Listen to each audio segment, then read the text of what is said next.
உன் எக்ஸுக்கு கல்யாணம் ஆயிடுச்சு, சீனியர்ஸ்க்கு கல்யாணம் ஆயிடுச்சு, ஜூனியர்ஸ்க்கு கல்யாணம் ஆயிடுச்சு, அக்கா தங்கச்சிக்கு கல்யாணம் ஆயிடுச்சு, அண்ணன் தம்பிக்கு கல்யாணம் ஆயிடுச்சு. ஆனா உனக்கு இன்னும் ஆகல. அதெல்லாம் நினைச்சு கூட நீ வருத்தப்பட்டிருக்க மாட்ட. இப்ப நான் சொல்ல போற விஷயத்த நினைச்சு ரொம்ப வருத்தப்படலாம். ஏன், என்ன கொடுமடா இதுன்னு கூட நீ யோசிக்கலாம். ரஷ்யால ஃபர்ஸ்ட் டைமா ஒரு ரோபோட் வெட்டிங் நடந்திருக்கு. ரோபோட் வெட்டிங் நடந்திருக்கு. எஸ், நீங்க கேட்டது சரிதான். இங்க பாக்குறீங்கல்ல, இதுதான் ராபர்ட் அண்ட் மட்டில்டா. இவங்க 2 பேரும் தான் கப்பல். என்னடா சொல்றீங்கன்னு கேட்டீங்கன்னா, yes, that is the truth. மாஸ்கோல நடந்த இந்த ஃபங்க்ஷன்ல நார்மல் மேரேஜ் மாதிரியே எல்லாமே நடந்திருக்கு.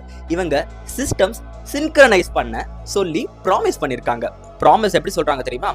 இனிமே எங்க ஹார்ட்டும் ப்ராசஸரும் எப்பவுமே சிங்கா இருக்கும்னு சொல்லி ப்ராமிஸ் பண்ணிருக்காங்க. நம்ம ஊர் மேரேஜ்ல ரிங்க மாத்துவோம்ல, இங்க பிரேஸ்லெட் எக்ஸ்சேஞ்ச் பண்ணிருக்காங்க. உன்னோட சிஸ்டமோட நான் கனெக்ட் ஆகுறேன்னு ரோபோட்டோட ஸ்டைல்ல சொன்னதெல்லாம் ரொம்ப செம வியர்டா இருந்துச்சு. But at the same time கொஞ்சம் ஃபன்னியாவும் இருந்துச்சு. இது என்னடா, எதுக்குடா இதை பண்ணீங்கன்னு பார்த்தா, டெக்னாலஜியும் மனுஷங்களும் எப்படி கோ எக்ஸிஸ்டா ஒர்க் பண்ணலாம்னு காட்டதான் சொல்றாங்க. ஃபியூச்சர்ல இது எல்லாம் காமனா ஆயிடுமோன்னு நினைக்கும் போது கொஞ்சம் பயமா தான் இருக்கு. ஏஐ கப்பிள்ஸ்னு ஒரு கான்செப்ட் வந்துருச்சு. உங்களுக்கு என்ன தோணுது? இது ஒரு டெக்னாலஜி அட்வான்ஸ்மெண்டா இல்ல வெறும் ஒரு பப்ளிசிட்டி ஸ்டண்டான்னு நினைக்கிறீங்களா? கமெண்ட்ல சொல்லுங்க. இது போல வியர்டான நியூஸை மிஸ் பண்ணாம பார்க்க ஃபாலோ பண்ணிக்கோங்க.